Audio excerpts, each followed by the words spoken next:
What's up, ladies and gentlemen? I really got to remember to unmute those things. And we are live. We're back. Doing the thing. Oh, I just said I was going to do this from now on. Yeah.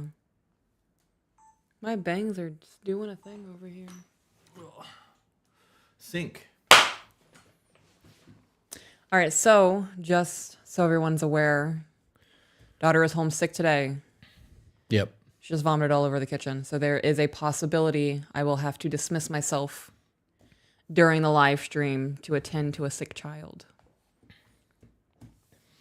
You got your TikTok live? I do. TikTok is going. Dope. I'm multitasking. While you're doing that, I'm gonna brag about the moment that we had on the front porch because it made me feel really good about myself. All right. So he's outside. There's somebody. We're looking to get everything replaced, like the front doors. Let's pause for a minute. We've decided to keep the house first and foremost. Right. Like after almost a year of deliberation on that, we are definitely keeping our house in Florida. Yes. So we're gonna get everything replaced with hurricane resistant. Everything. Doors, windows. So you were up front dealing with that, and I'm in the kitchen.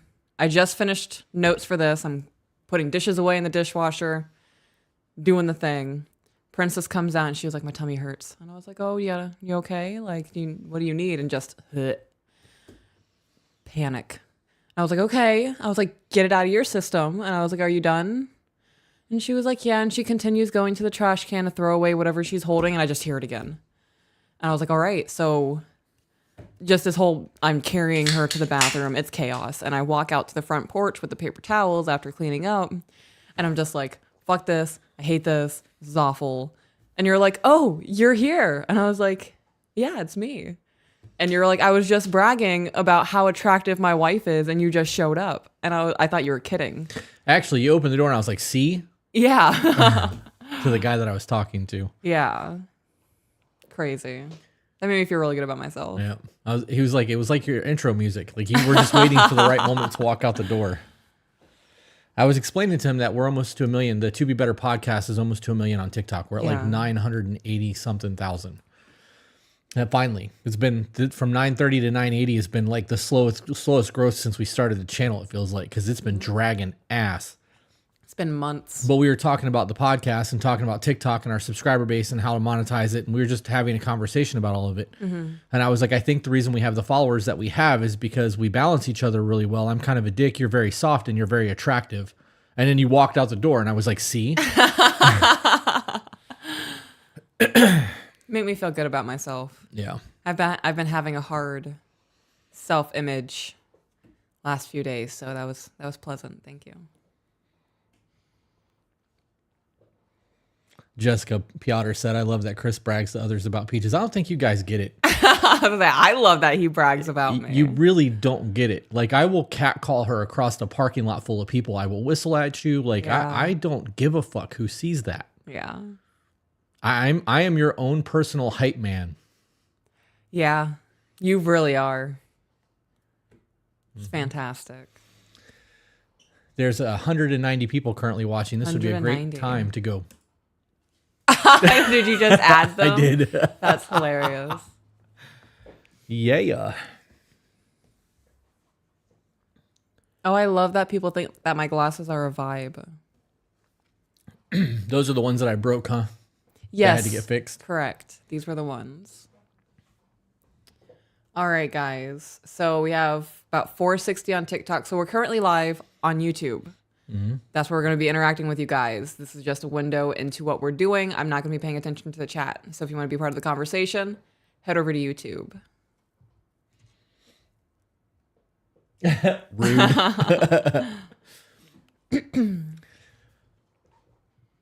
I absolutely love it when you whistle at me. Yeah. Someone just said, I love and hate when my boyfriend does it. Do you hear something? I'm going to double check on the kid just to be safe because I think I heard something. Okie dokie. You have the camera. All right. Oh, I'm like way up there. Oh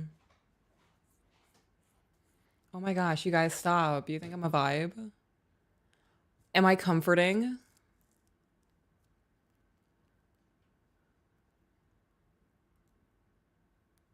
All right, so we're doing the thing since he's walked away. I'm going to cover this because TikTok.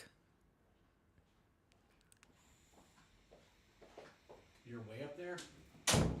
Yeah, I'm like... To adjust you? Yeah.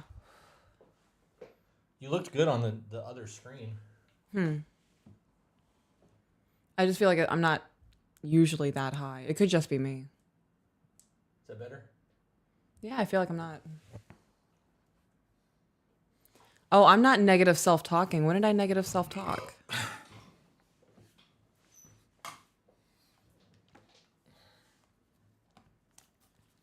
Okay. Yes, we do have a sick child today.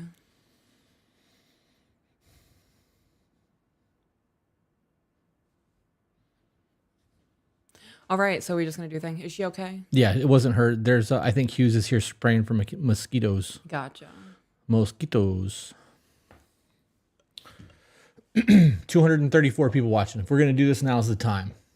The time to hesitate is through. So we are doing the attachment styles today. I thought that the attachment styles could be something that would be like a multiple series, kind of how we did the love languages. And it's really, I'm not willing to go that in depth on everything because it would be hours upon hours upon hours of research, and I'm still getting through choice theory. Are we going to split the difference, or do you want to just pick that back up next week? Because there's other books that we can get into that I think would be more valuable. We definitely have other books. We have a lot of other books. Yeah. We can pick another book. Okay. I'm fine with that. So, attachment styles.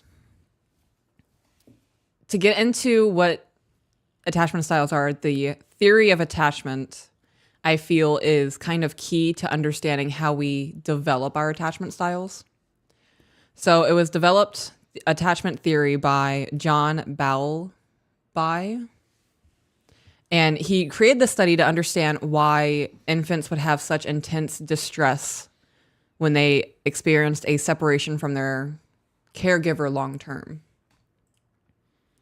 So he studied what they would do to prevent separation or to reestablish proximity with the caregiver. Okay. So the crying, the searching, crawling around, looking, all of that. And he would study them to what extent. And this is also witnessed in a wide variety of mammals. So it's not just humans who have attachment styles. It's across. You smirking a little bit? Yeah, a little bit. Why are you smirking? Because you said across mammals and that that stupid fucking song. Is it? Is it now in my head? I'm not gonna sing it, but I know which one you're talking about. I had to bite my tongue to prevent that from happening. But very MTV vibes. Yes. When they actually still played music. Yes. So within attachment theory, there is an attachment behavior system. So this system asks, is the attachment figure nearby, accessible, and attentive? If the child says yes, that means they are more inclined to feel loved, secure, and confident within themselves and okay with exploring things. They don't have that anxiety. And if a child says no, the anxiety is present and they are likely to exhibit behavior ranging from visual searching to active falling or vocal signaling to reestablish proximity. Following? Yep. All right. They also noticed that the infant study could be applied to romantic partners. So both feel safe when the other is nearby and responsive. So when husband gets home and he sits on his phone for the next 4 hours without acknowledging his wife, she's less likely to feel secure in the relationship. Oh, you mean you can't ignore your partner? Right. You have to be responsive. Crazy. Just being near them sometimes isn't enough. Both engage in close, intimate, and bodily contact. So cuddling, affection, hugs, all the little things that you're not going to get from anybody else. Both feel insecure when the other is inaccessible. So if you're going to go out on boys' night, and you're like, yeah, babe, I'll stay in contact the whole time, and I don't hear from you for 4 hours. Issues. And both share discoveries with one another. Hey, I found a cool rock. Isn't that a request for connection? It is. It is a request for connection. Hey, look at that old car. We do that a lot with cars. We really do, yeah. And I'm always hyped about it. I've noticed every time you point out a car, my first reaction is, oh, wow. Would you look at that? But it's genuine because I'm always excited. I'm looking at it and I'm looking at the colors. Two-toned, white wall tires. Stop it. White wall tires will set the pace of a fucking car. You see a car drive by and it's got normal tires, like, meh. Same car drives by with white walls that's old. You're like, yeah. Right. Yeah. I got goosebumps right now. That's the difference between somebody wearing suspenders and a bow tie or just suspenders. Right. Or just the bow tie. We should go to a car show. We're so stupid. Do you want to go to a car show? Maybe. We have them around here all the time. Oh my gosh. They have a museum, right? Yeah. Well, yeah, in Sarasota, but there's Cocoa Plum has car shows like once a month. That's right. Yep. That sounds fantastic. We should do that. Take our cameras out there. Yeah. I'd rather take pictures of old rust buckets. Textures. I want to do that beer poster for you. Yeah? Yeah. All right. So they developed a 3-category measure. So they ask these questions, or they would make these statements and ask which one best characterizes the way that you think, feel, or behave in a close relationship. So A, I am somewhat uncomfortable being close to others. I find it is difficult to trust them completely, difficult to allow myself to depend on them, and I am nervous when anyone gets too close, and often others want me to be more intimate than I am comfortable being. Before you continue, yes. I looked over and it was like new subscriber, new subscriber, new subscriber. Yeah. New subscriber. Let's see when this one goes away, if there'll be a new subscriber. They're going. Let's see.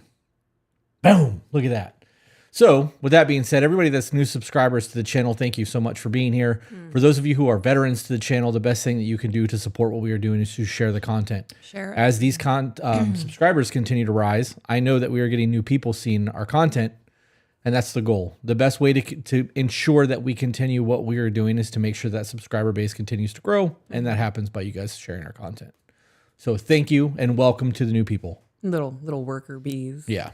Pollinating the podcast. Spreading it everywhere. I love it. B, I find it relatively easy to get close to others and am comfortable depending on them and having them depend on me. I don't worry about being abandoned or about someone getting close to me. C, I find that others are reluctant to get as close as I would like. I often worry that my partner doesn't really love me or won't want to stay with me. I want to get very close to my partner, and this sometimes scares people away. So that's what they would ask people. Which one applies to you? And then from there, they were able to break it down into 4 attachment styles. So based on the 3-category measure, those 3 statements, 60% of adults were classified themselves as secure, which was option B, that you're comfortable with it. You're okay with depending on people. You're okay with people depending on you. 20% were avoidant, and then 20% were anxious or resistant. So anxious or resistant was C, and avoidant was A. Everybody on par? Yes. I did that test. I got secure on mine. Yeah. Yep. Okay. I ain't worried about shit. I'm glad. So there are 2 fundamental dimensions. So 1, attachment-related anxiety. People who score high on this tend to worry about if their SO is available, responsive, or attentive. And 2, attachment-related avoidance. People on the high end of this prefer not to rely on others or to open up to others. And then I made a little thing. Let's see if it'll focus.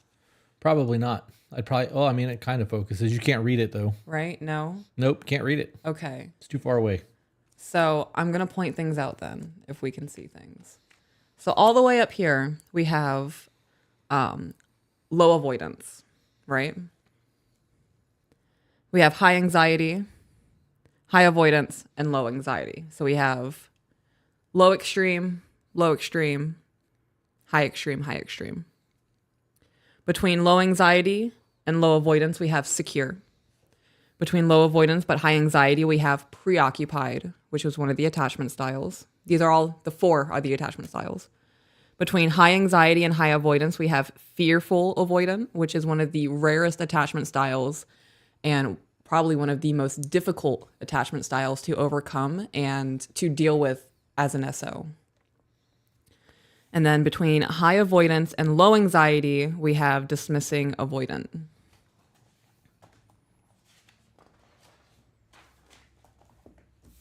How's everyone feeling? I don't know. There's a delay. Remember, we'd have to sit here in silence while we wait on the chat to catch up. That sucks. Yep. I like that you're secure. Yeah. Yeah. I would turn up the needy dial a little bit. Like I wish sometimes you're just a little bit more needy. I'm really not. You're not. And no. then we made that video where I was like, I'm so fucking needy. Tell me I'm needy, babe. I'm not needy. And like we played that little thing back and forth. Yeah. And the amount of people on YouTube were like, I love that she wouldn't lie to him, but she still like addressed the issue or some shit. And I'm like, the entire thing was a joke. What? Yeah. When we're done, go to my, well, I guess don't even bother at this point. Cause I've posted like 25 videos in 2 days. Because I'm trying to hit 1 million, but there was that video that we made and it was on there and people were like, I love that she wouldn't lie to him and just tell him what he wanted to hear. I'm like, this entire thing was satire. Yeah, I don't. I'm playing the conversation back. I don't understand where they're get. I have no idea. It was, to me, it was clear that it was satire. We were fucking laughing about it and shit, but I don't know. Maybe people I don't know. took it I'm as gonna serious. be honest with my.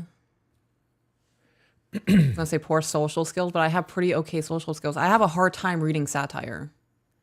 Like there are some times when I'm watching TikToks, like I have to go into the comments and ask, "Is this fucking satire?" Yeah. Like I need you to explain this to me. Yeah, maybe. Because I'm about to lose my shit. And if I am going to preemptively control myself, let's ask for clarification.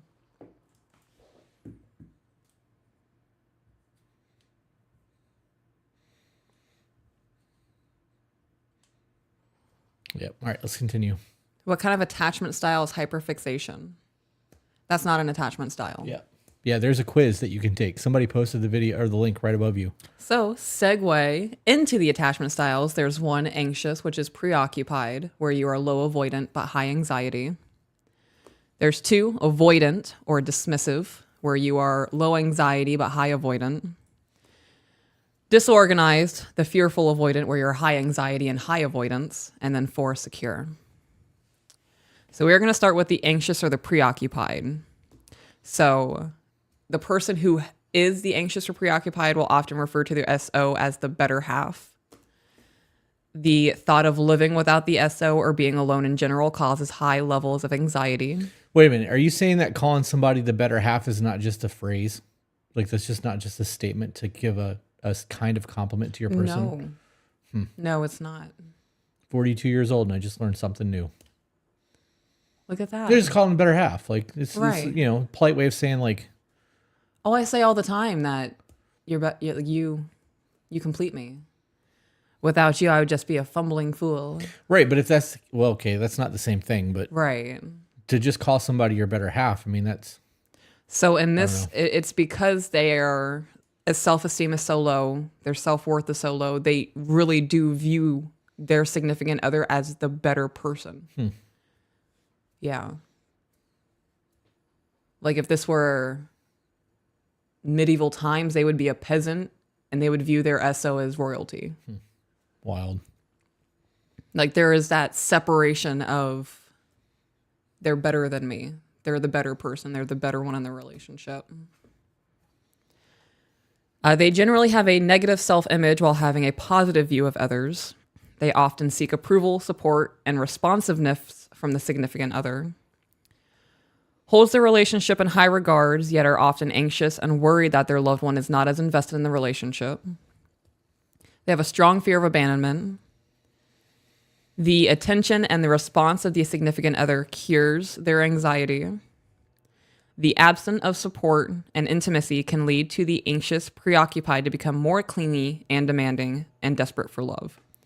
So that last snippet is if you are with somebody who has the anxious or preoccupied attachment, withdrawing or reclusing is going to increase their attachment, their triggers. So they're going to become more clingy, more needy, more, I need you to make me feel better. So that is not how you handle or approach the situation or try to. Do you hear something? Yeah, it's the Hughes guy out there using the blower to get all the spider webs and shit down. Oh, gotcha.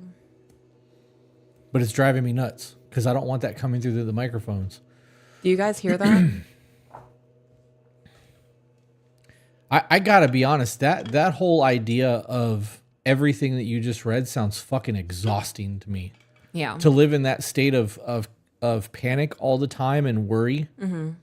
I'm good on that. I would need like 3 naps a day to exist in that life.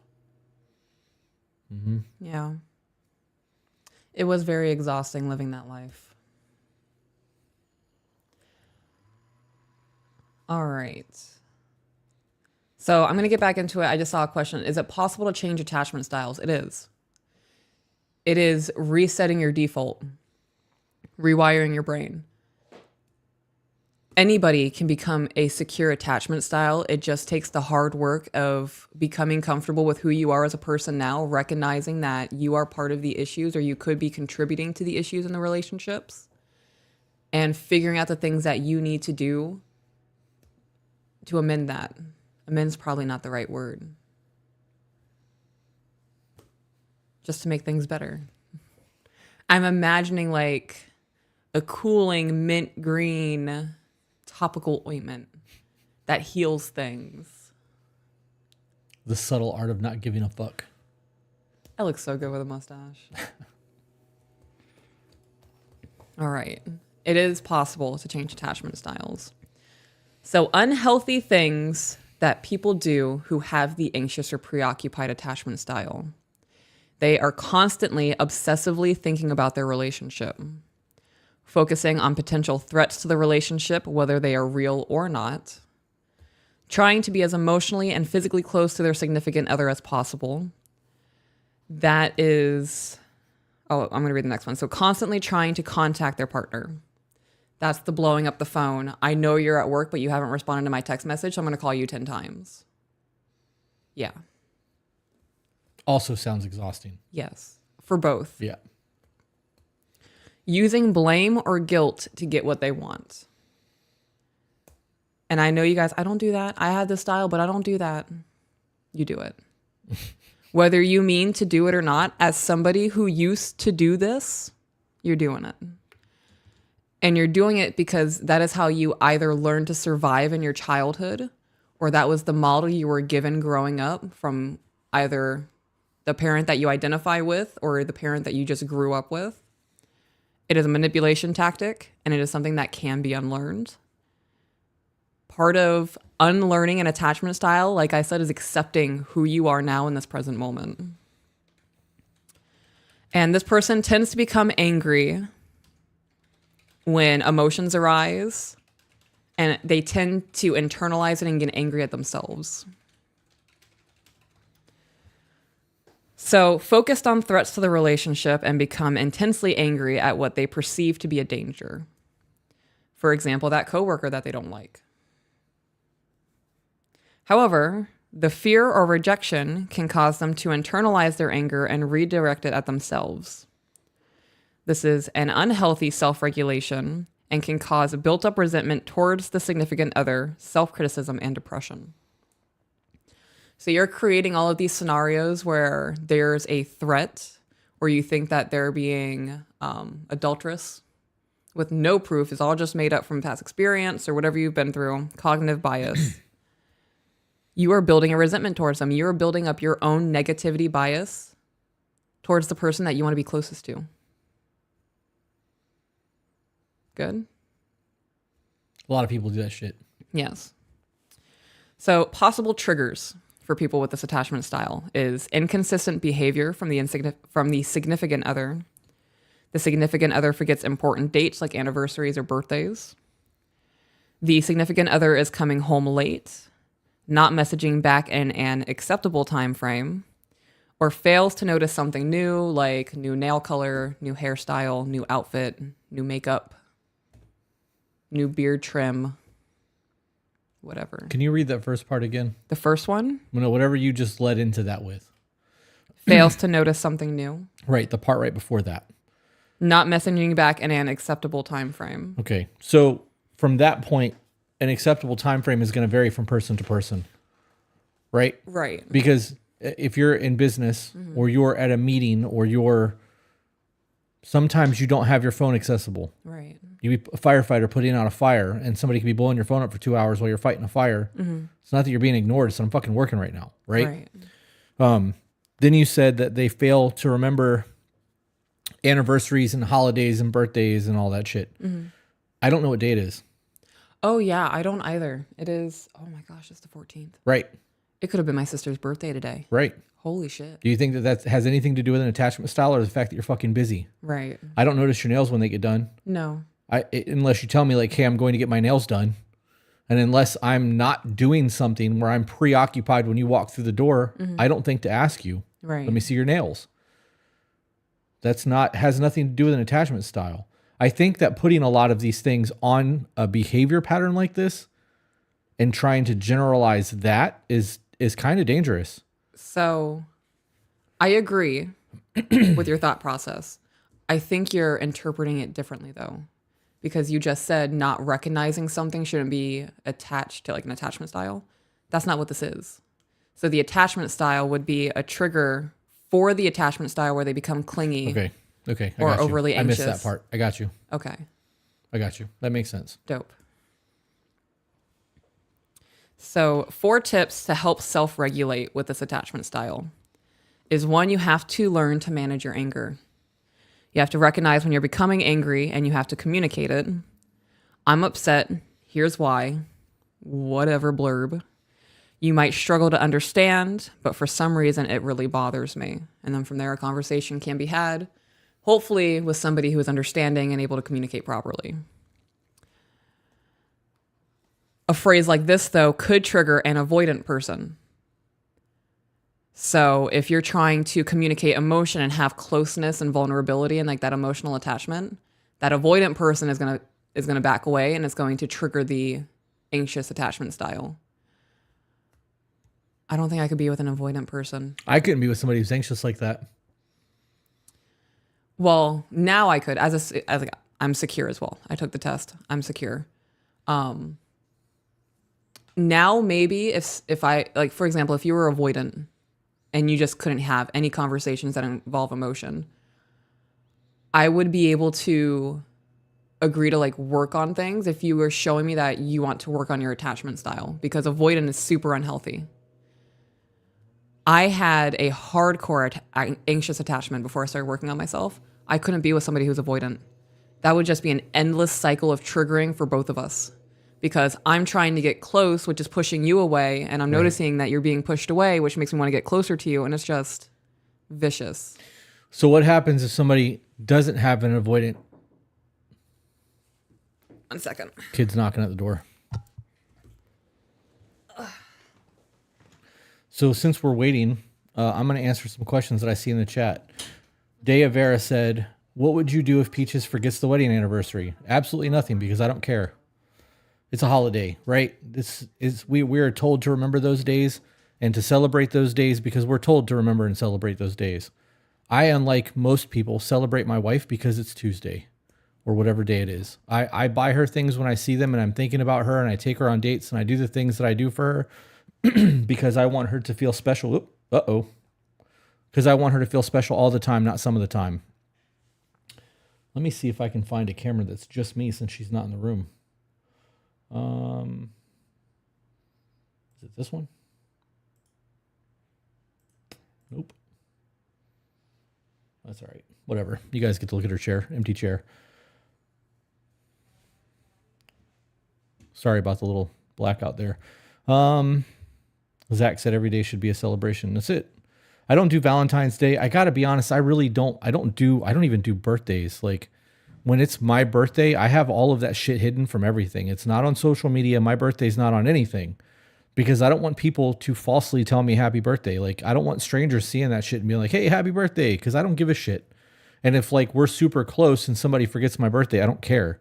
But if it was like her birthday, or it was her and we make sure that we address that first thing in the morning. But even if she was to forget it's my birthday, I don't need to be celebrated like that. I feel like that's a whole lot of ego. And technically, shouldn't you be giving your parents gifts on your birthday because they did the work? Right? Here's a thought. Can't believe I'm about to say this on a live stream. Actually, I'm not saying this on a live stream because I don't have to cut it out later.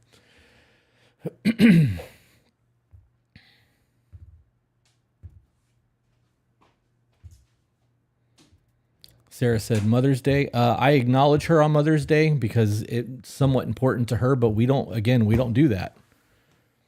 You guys who celebrate holidays like that do so because you were taught to do so.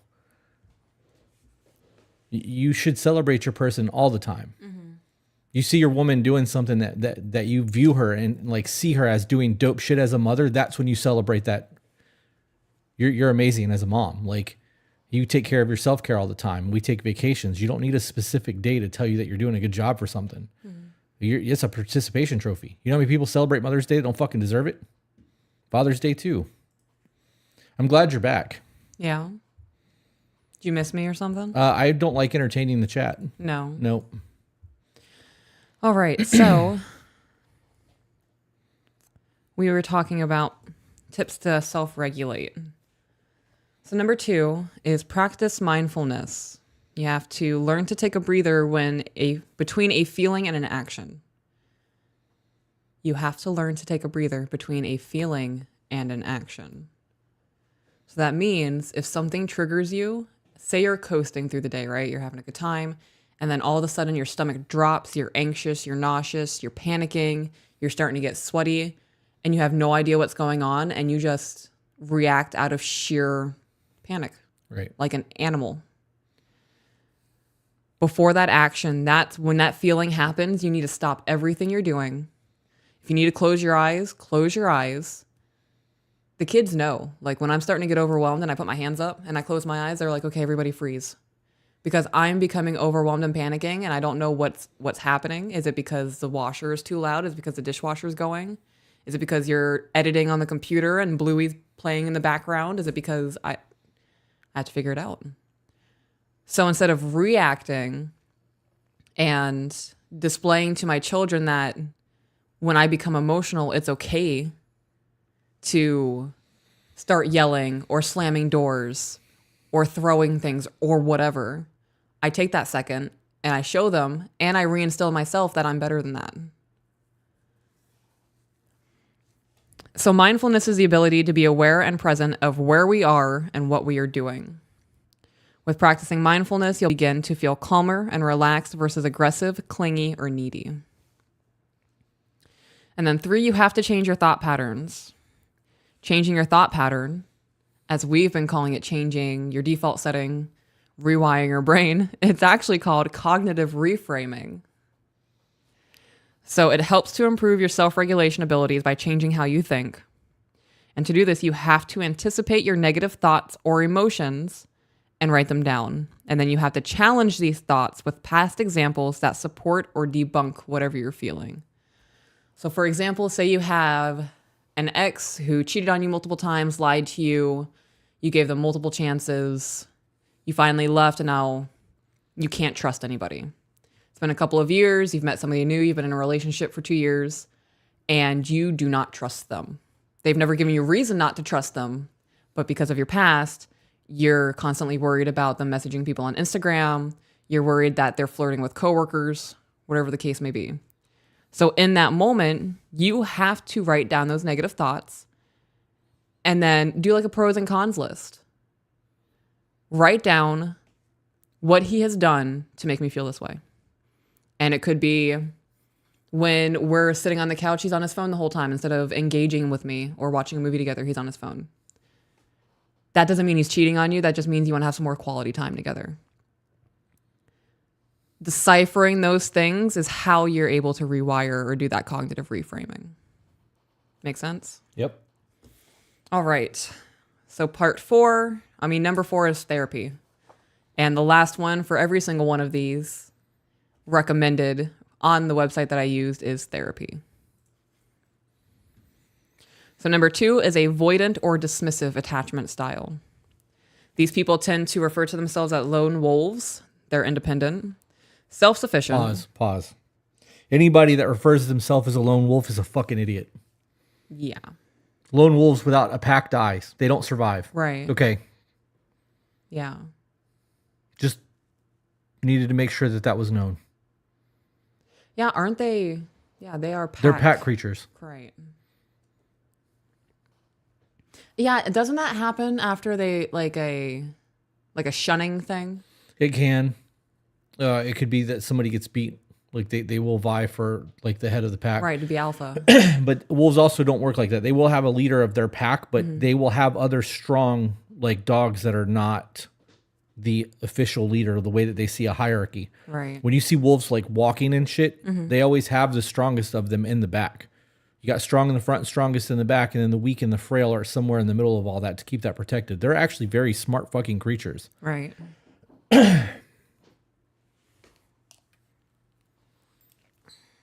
Round 2. Round 2.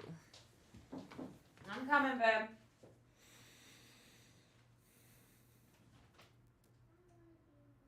You want me? Okay.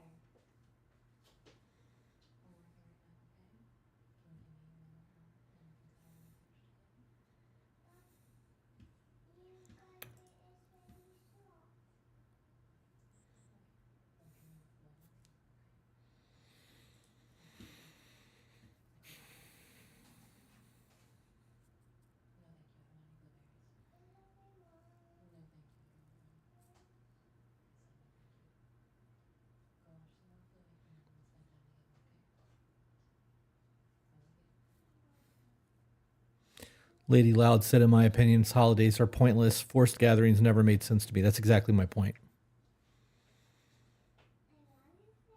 I love you too, darling.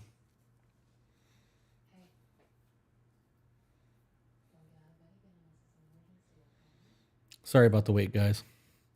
At least she's not throwing up this time.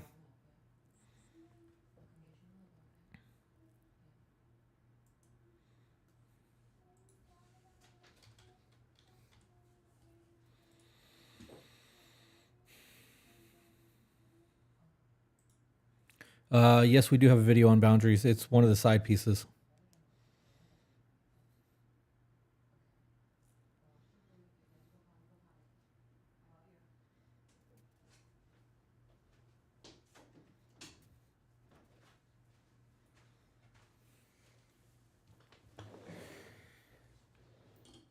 Sorry, guys.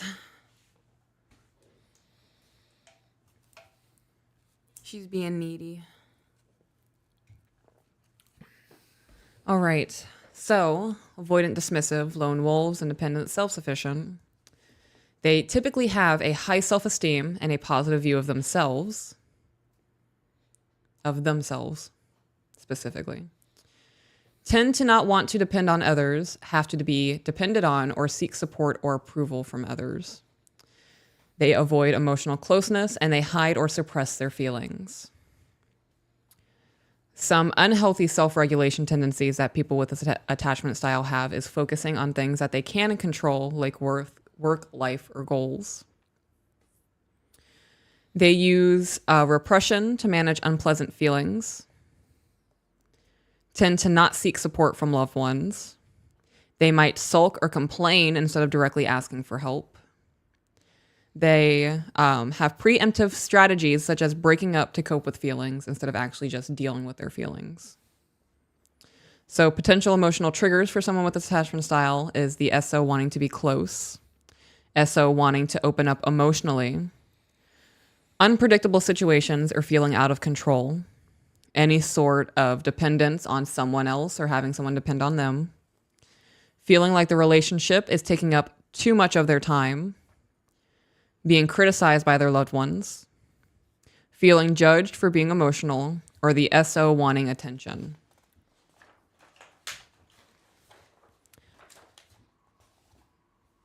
It blows my mind that someone can get into a relationship and then be triggered by the fact that the person in their relationship wants their attention. Yeah, it's wild. Healthy self-regulation tactics are expressing your needs or desires to your loved ones, allowing yourself to trust others, and allow yourself to be able to depend on people. So that's not saying that you can or you have to go out and start trusting acquaintances with life shit. If you're in a relationship or you're married to somebody, start trusting them a little bit more. Be open to depending on them a little bit more. If you are overwhelmed and burnt out and you have too much on your plate, ask them to do the dishes one night a week. I highly doubt that they're going to get super shitty about it unless you're super shitty about it. Yeah, it's on delivery. So tips to help with self-regulation is to take personal space, especially during tension. Something that a person with this attachment style could say when they need a moment is, there are so many positives about us as a couple. Let's take a breather and then come back together and talk about them. Which I think outside of this attachment style is a super dope thing to do during moments like that. Right. You need to be open about your communication and be willing to communicate more with the people who are close to you. You have to challenge your inner critic. So when you say something to yourself like, they're just going to disappoint me. Everybody disappoints me. They don't care about me. You have to challenge that with, when have they shown me that they don't care about me? Do you hear that? Nope. And of course it stopped. And of course, therapy. And then number 3 for the attachment styles is disorganized or fearful avoidant. And this is an anxious and avoidant person, the 2 in 1. So this person shows unstable and ambiguous behaviors in social bonds. Relationships provide both desire and fear. They want intimacy and closeness while experiencing trust issues and a hard time depending on others. They do not regulate emotions well, if they try to regulate emotions at all. And they avoid strong emotional attachment due to fear of being hurt. Which one is this again? This is disorganized and fearful avoidant. Okay. This is the rarest one. Okay. So they may react this way if they're triggered. They start seeing their relationships as threats, has a hard time opening up to the SO or loved ones, reporting that they don't feel anything or they have no emotions, behaving unpredictably when faced with an emotional situation, responding to emotional situations with violent anger, can't trust others with their emotions, and they push for closeness because deep down that is what they want. So they're going to have this massive blow up angry episode. And then in the midst of that angry episode, want that closeness and loving relationship.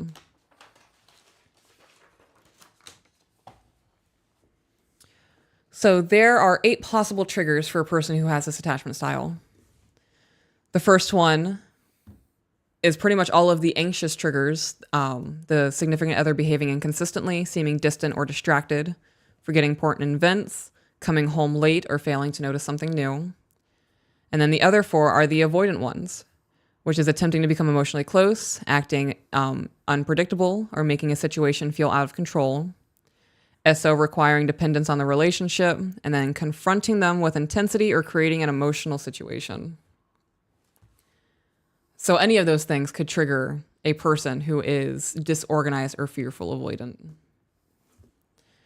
Tips for self-regulation, if this is the attachment style that you have, is to recognize the impact of your attachment style in your relationship or your multiple relationships, like family, friends. And that is something that everybody should be doing anyway, across the board, is recognizing the impact that you have on other people's lives. Practice communicating your feelings. Take personal space when needed.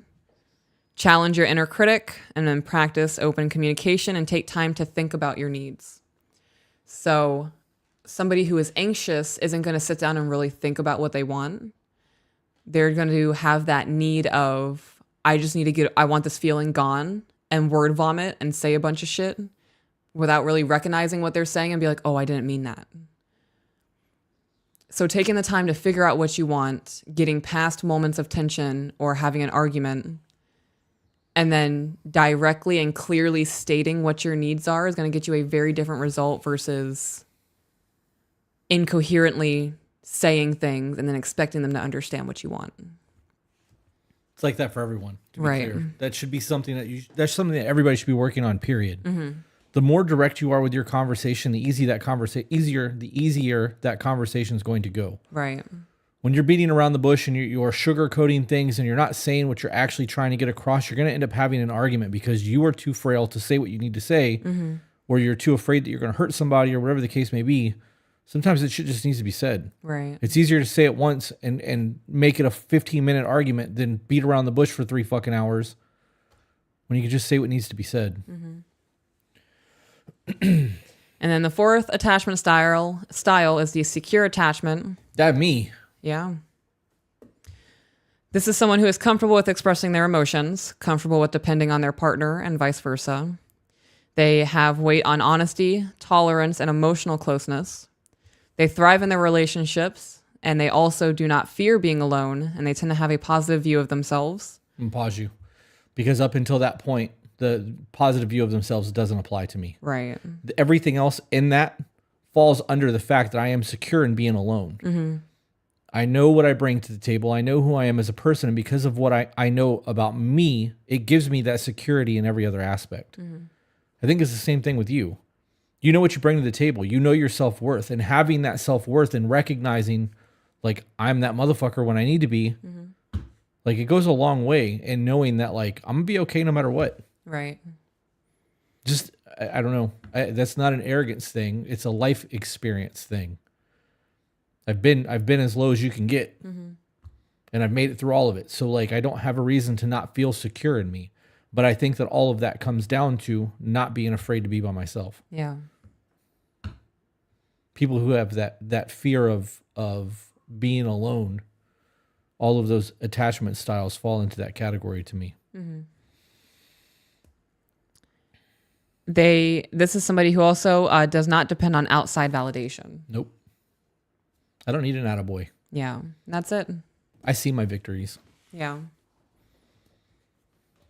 I think that people that need that outside validation and those attaboys and, like, look how good I'm doing it to everyone is people who, well, I guess that could be a two-way street, but that's showboating.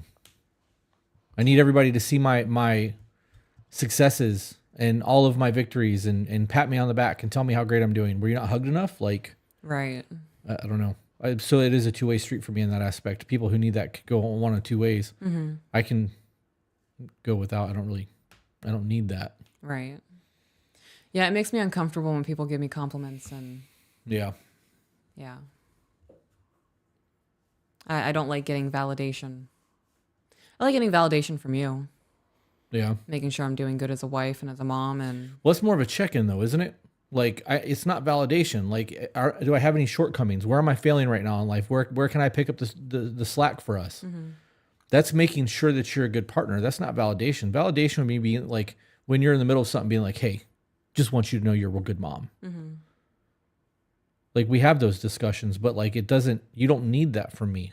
I mean, maybe you do. I don't think that you do. I do it for you anyways, but I don't know. I think that even if nobody ever told you were a good mom, you would still try to be the best mom that you can be. I don't know. it's still nice to hear it. Yeah.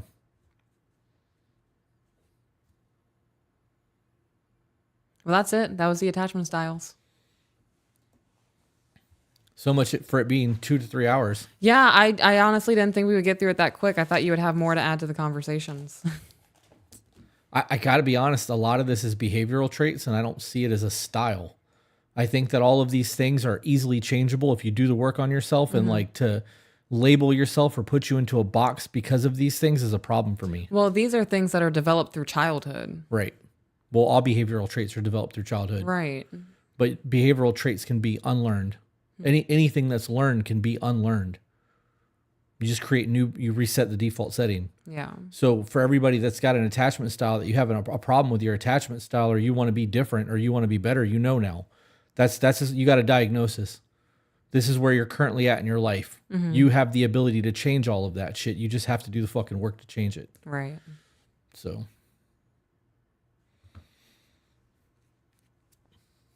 You want me to read some super chats? I think we got 1 or 2 of them. Yeah, we can read some super chats. I'm going to end TikTok because there's only 70 people. Okay. All right. Bye, TikTok. Thanks for joining us today. Dylan Thomas, who is a new follower since yesterday, I saw in the chat. He said he's just found us yesterday. Oh, dope. I'm assuming it's a he. It may not be. Said, do the attachment styles change when it comes to long distance relationships? I know how you guys feel about it based on the latest episode, but I haven't gone back enough to know if you guys have talked about it. Apologies if so. So can the attachment styles change when it comes to long distance relationships? I would say yes. I would say it heightens it. I would say that everything changes in a long distance relationship.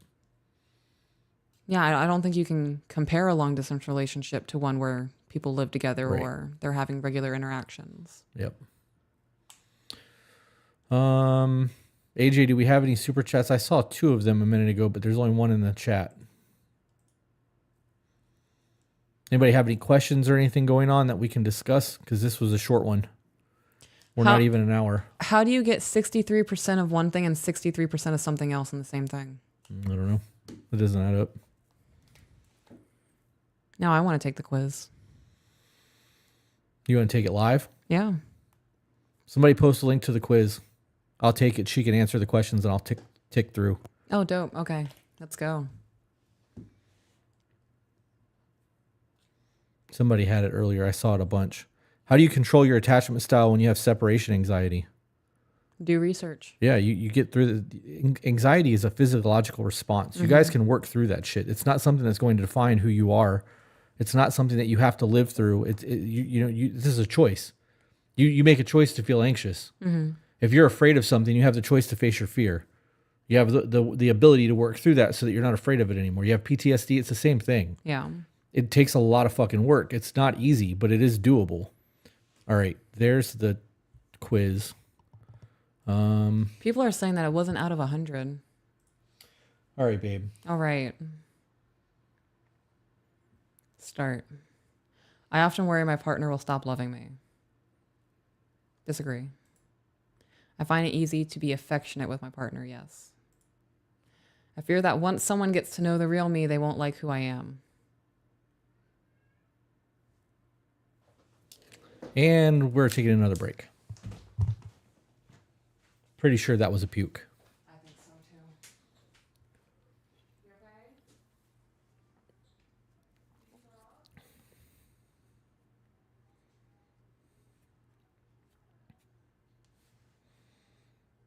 Yeah, this test is not the same one that I took either, so I'll be taking it afterwards.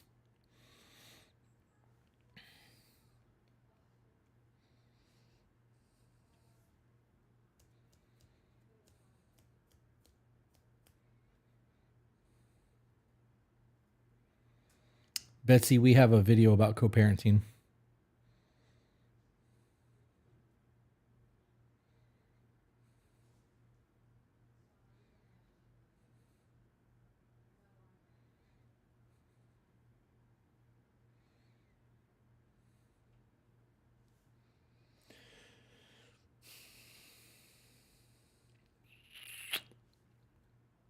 At least it's only 24 questions, so when she sits back down, it should go quick. Should parents and kid take this together to help each other as well? I mean, I don't think kids are really going to understand all of this. Depending on their age, obviously, teenagers probably would help to benefit from it. The problem with that is I think teenagers tend to put too much weight on things like this. Shouldn't you be trying to recognize this in the kids and then work to break the behavioral pattern that they have versus giving them a label to fall back on? And I think that would teach them eventually to be victims. Like, well, it's my borderline. That's the reason I act like that. No, it's not. You act like that because you have a mental illness and you haven't done the work yet. You know, I use that example because of me. AJ just said we need a sponsorship with Ghost. It's funny because when we sat down, I sent them an email. Did she puke? No, she didn't. Okay. I hate cleaning bedding. I would throw out all the sheets. Yeah. You'd have to go to Walmart or something. Bed Bath & Beyond. Okay. I fear that once someone gets to know the real me, they won't like who I am. Disagree. I find that I bounce back quickly after a breakup. It's weird how I can just put someone out of my mind. Agree. When I'm not involved in a relationship, I feel somewhat anxious and incomplete. Disagree. Find it difficult to emotionally support my partner when my partner is feeling down. Disagree. My partner is away. I'm afraid that my partner might become interested in someone else. Logically, I disagree. Emotionally, you don't? So that is part. So I was very heavy on the anxious attachment. That was the one that I had to work through on the hardest. And that is something that I still have to keep in check. So what do you want me to tick? Disagree. I feel comfortable depending on my romantic partner. Agree. My independence is more important to me than my relationships. Well, how do they mean independence?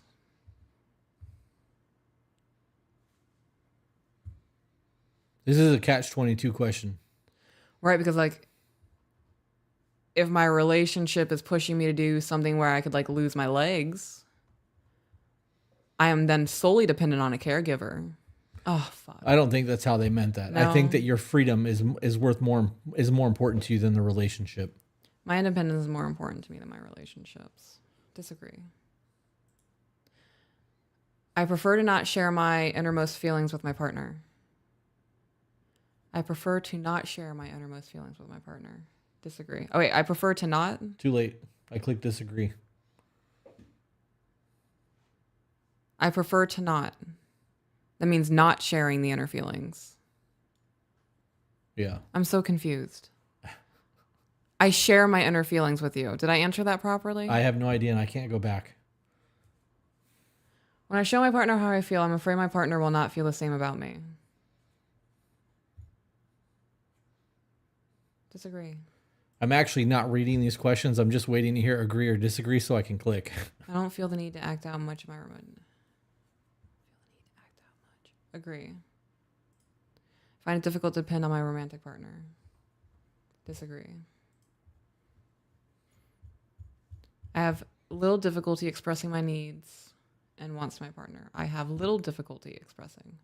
Agree. I sometimes feel angry or annoyed with my partner without knowing why. Disagree. I'm very sensitive to my partner's moods. Agree. Agree.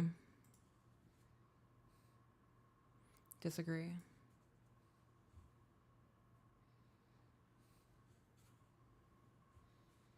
An argument with my partner doesn't usually cause me to question our entire relationship. Agree. Disagree. Disagree.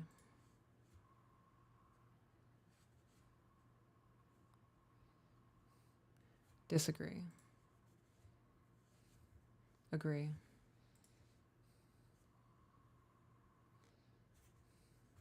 I don't have much of a problem staying in strictly platonic after.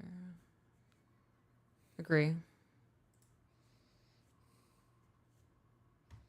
There's your results. 13% anxious, 13% avoidant, 100% secure. Not bad. Would you say that's accurate?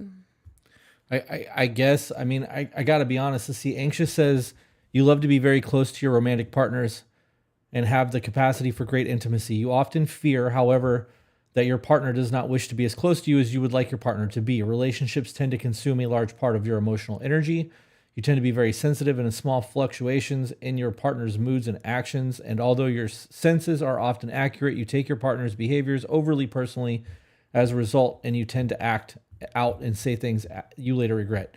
And that's a low percent, 13%. Right. I would say it's pretty accurate. Avoidant, it is very... I don't act out. Right, because you only got 13%. Okay. Avoidant is, it is very important for you to maintain your independence and self-sufficiency. You often prefer autonomy to intimate relationships. Even though you do want to be in a relationship, you feel uncomfortable with too much closeness and tend to keep your partner at arm's length. You don't spend much time worrying about your romantic relationships or about being rejected. You tend to not open up to your partners, and they often complain that you are emotionally distant in relationships. You are not often high on alert for any signs of control or impingement in your territory by your partner. You got 13% on that.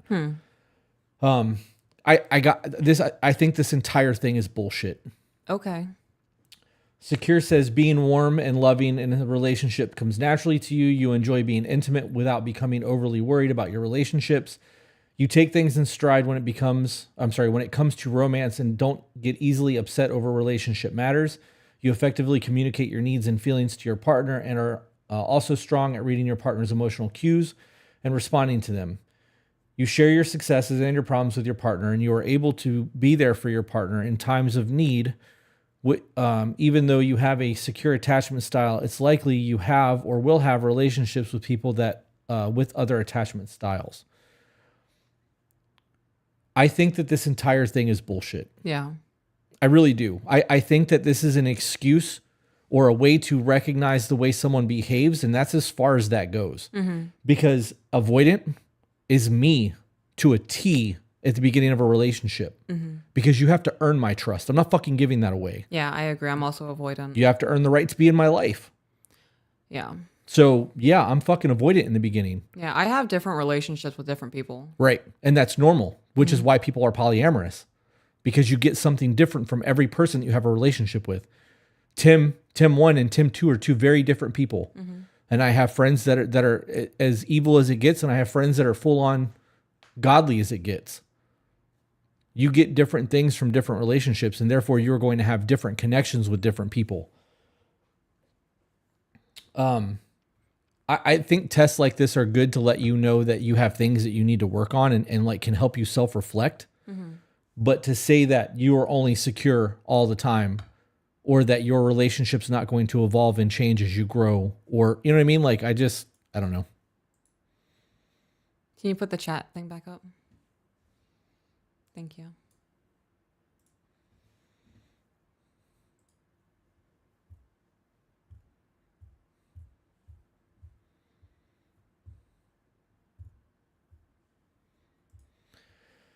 Oh, man. All right, guys. If you guys have anything that you want to talk about or discuss, we can do that now, as we're a whole hour into this. Mm-hmm.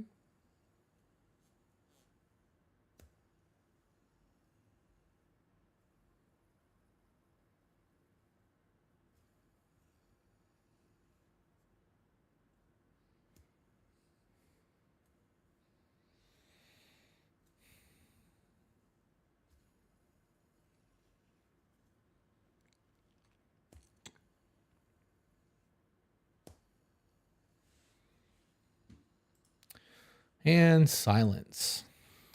All right.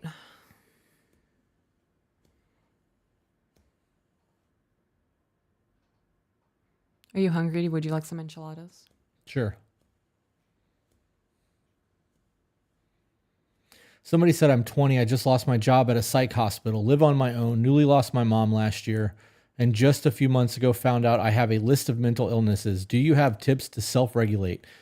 Us trying to even give you advice with such little information on your mental health is not going to happen. We're also not professionals. We are people that talk shit and give opinions on the internet. If you really got that much shit going on, you need to see a therapist and like really sit down and discuss what's going on with you so that you can figure out ways to proceed. But giving 160 characters and trying to get us to dictate your life is not going to happen. Right. You guys give us a very small window to look through and try to get us to Inspector Gadget the shit. It doesn't work that way.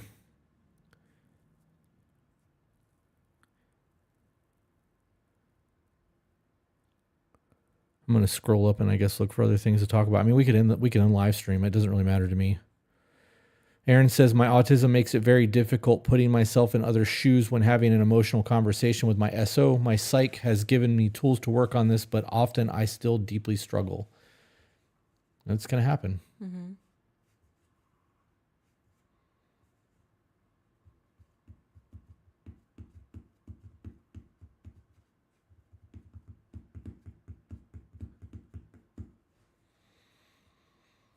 I have a question. Do you feel as it is okay for someone to say that they can live without something like a substance, or do you think it's okay that people use certain substances to get through life? That's masking.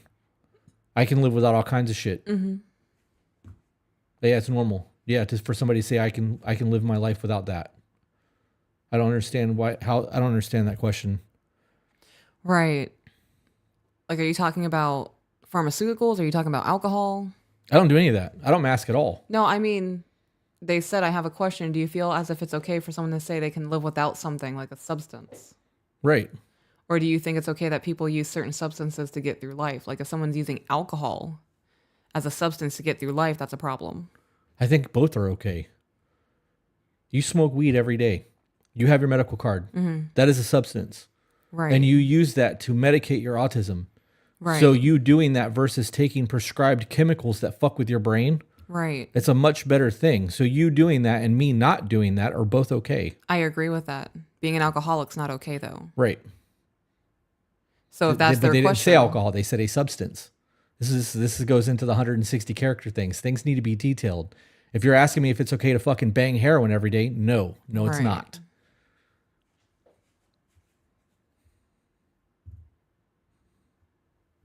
As Floridians, what is your favorite orange juice? I don't really drink orange. I don't either.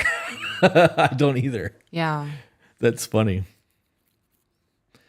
Do you think a lot of times people get into relationships before they're ready? Yes. Mm-hmm. And that they should focus on themselves and their mental problems before attempting to get into a serious relationship? Also, yes. You must be new here. Yeah. That conversation's happened a lot. I think that everybody should take time in between relationships and really fucking dig deep into themselves and figure out where they went wrong and work on being better. Mm-hmm. Any tips on being reactionary while angry? I've been working on my trigger finger. Anger is a default for me, and I want to grow out of that. That anger is a choice. Mm-hmm. It's because you can't, in the moment, figure out what's bothering you enough to really work through the things, and you're reacting instead of responding. Mm-hmm. Take a breath. And by take a breath, I don't mean go, I mean actually sit there and process what's happening before responding. I would recommend YouTubing how to handle anger. You guys have a computer in your pockets. Utilize it. Yep. Yeah, absolutely. Understand your own psychology. Sarah said for $4.99, what are your thoughts on co-parenting when school starts? Example, one household during school days. I don't have an opinion on that. You know your family. You know Yeah. what's best for your children. Yeah. If both parents are mentally sound Mm-hmm. and are good for the kid, you should be co-parenting. Right. Kids need both parents in the home. Mm-hmm. And if you can't have them in the home, at least having them in the life is going to be the next best option. We're both huge proponents for co-parenting. Yeah. And now are you asking like how to make that work when school hours are going? Because if you guys live in the same town, it would be harder to make sure that somebody drops off and picks up for school every day, but you could split that school week in half. Mm-hmm. Yep. And there's no need for parents to be weekend warriors unless that's the only way that you can make it work.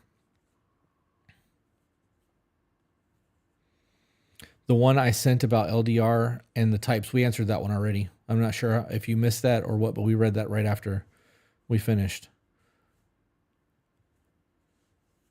How would I begin to research that type of thing? What type of thing? Attachment styles and long distance relationships. What do you mean? How do you start? Okay, so you're wondering how to cope with attachment styles and long distance. There, he said, how do I start to research that kind of thing? You go to Google Right. and type in long distance relationship attachment styles and get to reading. How to cope with long distance relationships. Right. Yep. YouTube, same thing. What is one favorite memory you guys have of each other? See, that's a fun question. Get out of the gutter. No, there's so many. I wasn't even thinking about that. There's the love tree, top of the lighthouse. That was just this weekend. I know. When you proposed to me. The first time we went to a garden together and you kissed me in public. Yeah. Yeah. There's a lot of them. First time you said you loved me. Yeah. Yeah. I'm going to cry. Stop it.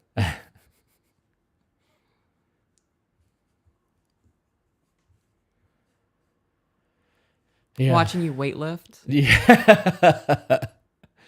Favorite memory you guys have of each other? I'm trying to think of just one. There's too many.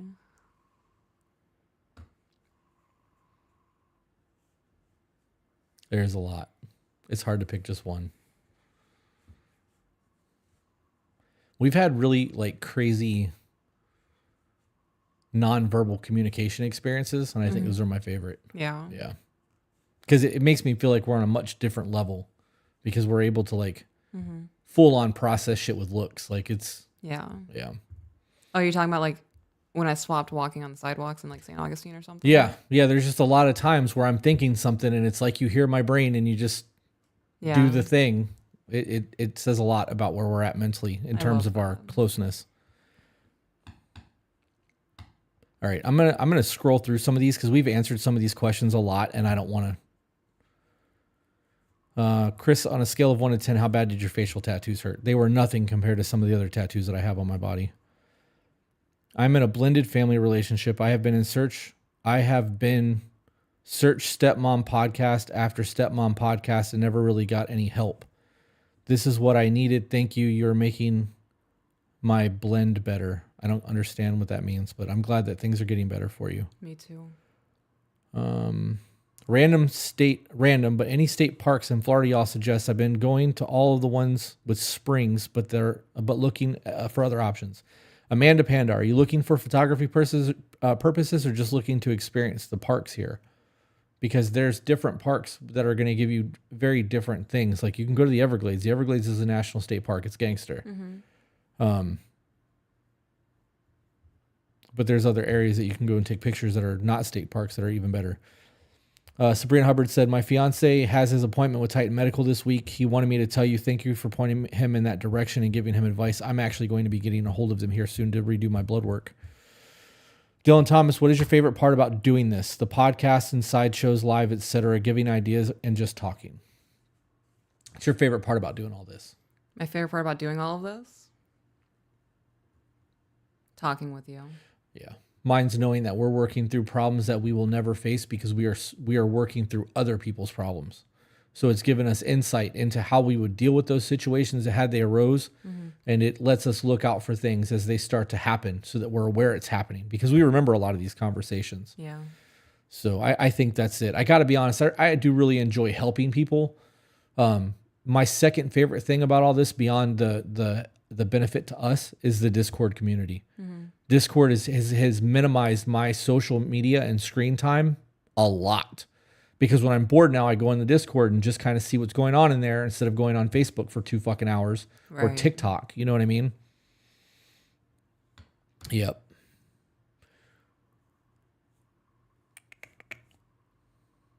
She said more so just experiences. We went to the Keys and the Everglades a few years ago. So there's Jupiter Beach is really nice because Blowing Rocks Preserve is there. The Mayaca State Park is nice because there's a canopy walk.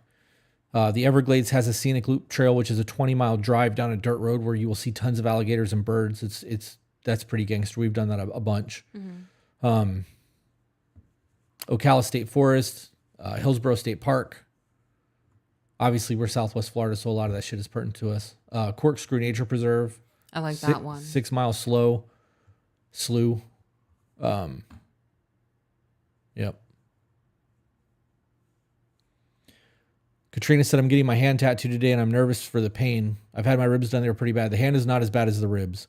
Fingers are pretty bad. My fingers hurt me really bad. I did not enjoy that at all. I have 2 of my fingers tattooed. Yeah. The inside of the finger was tender. Top of the knuckle wasn't so bad, but I just have a cross. Yeah. I did not enjoy that, which is why my the tattoos are so dainty. Yeah. What's your favorite book that you've read so far, Peaches? My favorite book that I've read so far? You mean for the podcast? It just says what book is your favorite so far this year? I'm sorry, this year. This year? I'm enjoying Choice Theory. Yeah. Yeah, same. I like the Bible. Crazy stories in that. Yeah. Sporadically Thinking said, what's a book that couples should read together?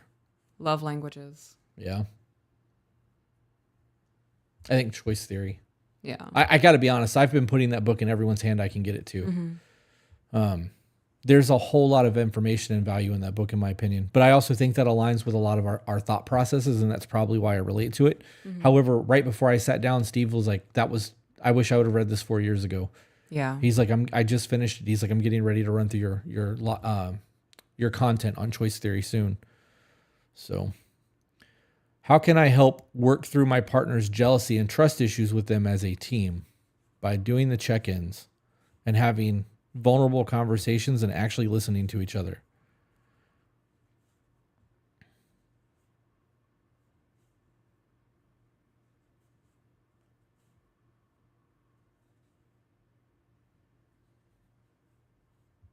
I've had tattoo removed. You've had a tattoo removed? Yeah, that's why my arm is so faint. Huh. Yep, Pico I thought Shore. it just faded. No, that's 2 sessions of laser removal. That's 2 sessions. Yeah. Yep. Didn't Hope have like 8 sessions on her Well, arm? when I went, the guy was like, this Pico Shore laser, blah, blah, blah. And I'm like, turn that bitch up. He's like, what? I was like, I want this done in as few sessions as possible. I was like, I want you to blast me. Yeah. I don't care if it scars me a little bit. I'm going to get tattooed over it. Just get it done. And the first session, it removed a lot, but it burnt the shit out of me. I had super bad blisters and like the healing part of it was so much worse than the laser. I can imagine. Yeah.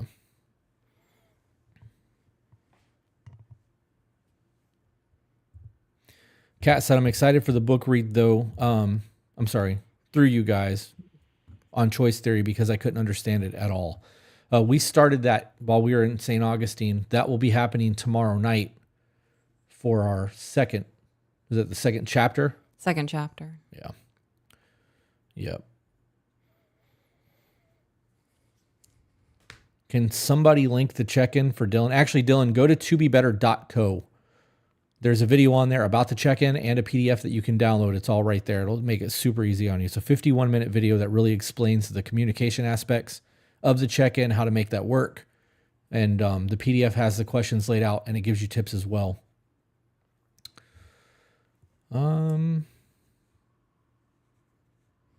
For those of you who are new here, I know I hate to say this because a lot of you want the shortcuts. Start at episode 1 of the podcast and watch the podcast through.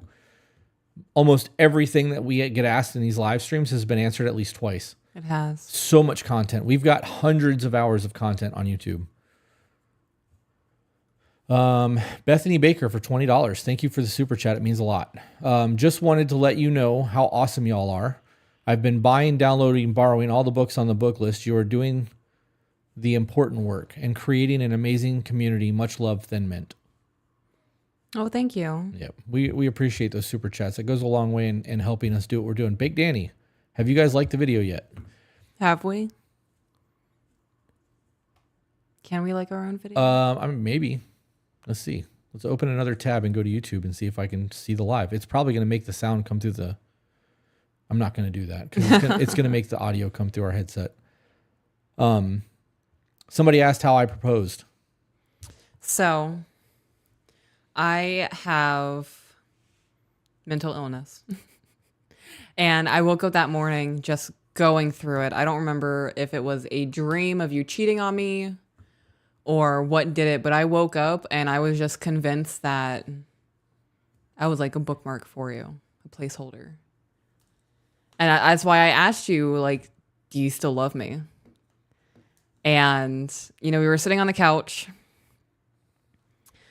and he's doing his thing and I'm doing my thing and I'm just sitting there crying. And I was like, do you still love me? And you were just taken aback. You're like, what? Like I started explaining myself a little bit and you just got up and walked away. And I was sitting there and I was like, damn, like I'm sitting here crying. I'm insecure. I asked this man if he still loves me and he just got up and walked away from me. And I was sitting on the couch. You came back out and you gave me a little box. And I was like, what is this? And I'm just looking at it and you're like, are you going to open it? And like, I forgot how boxes work. So I opened it and there was the ring. And I'm just looking at it and like I looked at you and I looked back and I was like, are you fucking with me? Like, is this a joke? And you're like, this is a pretty expensive joke. And I couldn't comprehend what was happening in that moment because literally up until you gave me the ring, I had no idea that you wanted to get married to me. Yeah. Yeah. That was the greatest reassurance I've ever received in my life. Yeah. Yeah. That was wild. We were supposed to go to Jekyll Beach. And that got ruined by the hurricane. Yes, it did. I had a room on reserve for the weekend that was close enough to the sand that you would step out and pretty much be on the sand. And we'd be able to walk out there and do pictures, like, because they have that driftwood beach. Are you fighting back tears? I am. Leave me alone. But that beach is right there. And like that, I've gotten some of my best sunrise photos on that beach. And my goal was to get out there with your macro lens and have you trying to zoom in on something and put the box in front of the lens while you were taking the shot. So I could be like, here, hold on, try this. Yeah. Because that would have been pretty dope. That would have been really good, yeah. But it didn't plan out that way. You know, sometimes I think about that and I get a little sad that it didn't play out that way. Yeah. But it is what it is. I appreciate it. It was definitely a moment.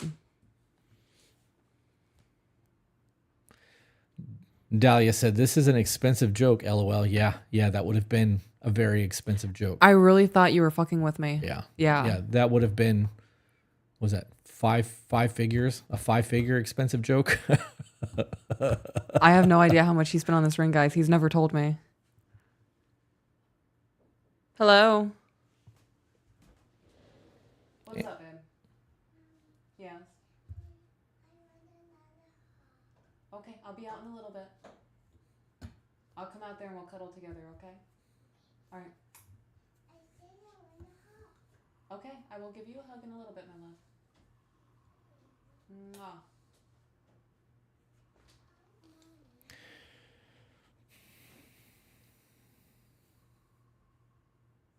I will come out there in a little bit, baby.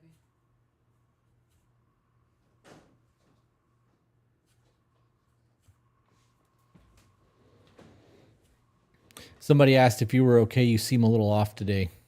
Me? Yep. I don't know. Am I off? I didn't think so, but chat does. I don't know. Or at least somebody in the chat does.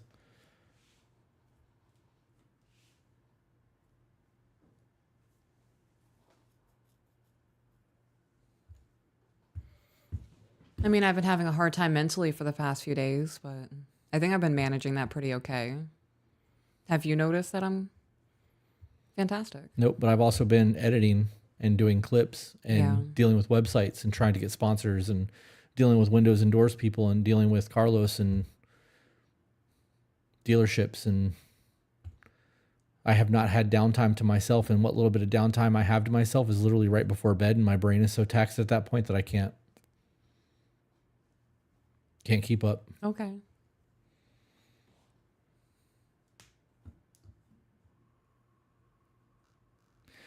All right, guys, we're at a point now where we're like, I don't know, an hour and 30 minutes into this, and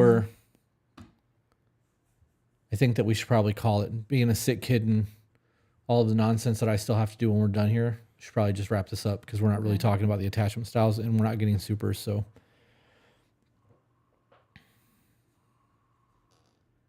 anything that you would like to add to the attachment styles, or? No. That's it. Of course, you guys can do more research and get more in depth with things and really figure out how your brain is wired and how what you're doing is affecting your relationships and if you have a positive or negative impact. YouTube it, Google it. Yeah. Do the thing. Tomorrow night we'll be going live at 7 p.m. for Choice Theory, the second part of Choice Theory. For those of you who are still listening, we have a t-shirt drop happening tomorrow as well for Ego Kills Talent. That will be announced during the live stream for the time. For those of you who are in Discord, I will be giving you a 10-minute head start so that you can make sure that you get them because we only did 160 of them. But that will be getting released during our live stream tomorrow night. So for those of you who have not yet subscribed to the channel, please do so. We're on that last stretch to 100,000.